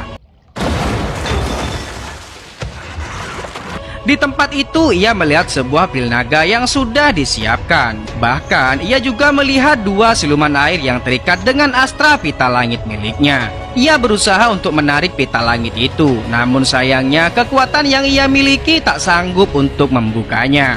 Kemudian Raja Naga dan siluman awan merah kembali datang, dan ternyata mereka telah menyandra Dr. Su. Yun Xiang kemudian menyerang Raja Naga, akan tetapi kekuatan dewa milik Raja Naga sangatlah kuat dan membuatnya terpental. Yun Xiang yang melihat Dr. Su dalam masalah, ia kembali bangkit. Dengan sekejap ia berhasil menghabisi siluman awan merah. Ia juga menyerang Raja Naga hingga membuat Raja Naga pun terbakar. Yun Xiang yang terluka kemudian disembuhkan oleh siluman air. Namun apa yang terjadi? Ternyata Raja Naga masih hidup dan membunuh siluman air itu. Dengan wujud naga, Raja Naga memakan pil naga yang merupakan sumber kekuatannya. Hal itu juga membuat para naga sungai terlepas dan menuju daratan Donghai. Yun Xiang tak tinggal diam. Dengan sekuat tenaga, ia berusaha untuk menahan pita langit itu. Namun sayangnya pita langit tersebut justru terbakar. Semua naga air akhirnya berhasil melepaskan diri dan mengakibatkan tsunami yang sangat besar terjadi di kota Donghai. Semua warga mulai panik dan berusaha untuk menyelamatkan diri. Sementara itu, Yun Xiang yang sudah tak berdaya hendak dibunuh oleh Raja Naga. Namun Yun Xiang tak menyerah begitu saja. Hingga tak lama kemudian kekuatan api dewa yang sebenarnya kembali muncul dan membuat Raja Naga pun tewas seketika.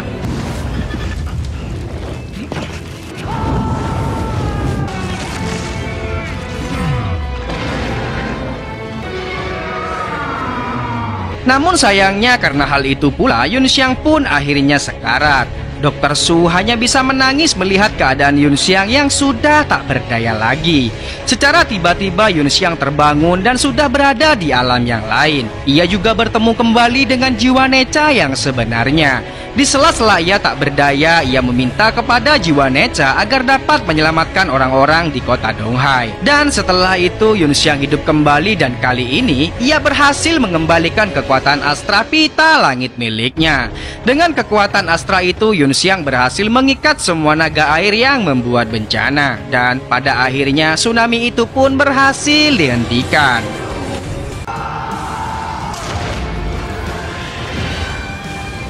Setelah itu ia bersama Dr. Su kembali ke kota dan ia juga sudah disambut oleh Sun Wukong. Yun Xiang kemudian mengatakan kepada Wukong jika ia adalah Necha yang sesungguhnya. Wukong juga meminjamkan motor yang telah dimodifikasi oleh Yun Xiang sebelumnya dan film pun tamat.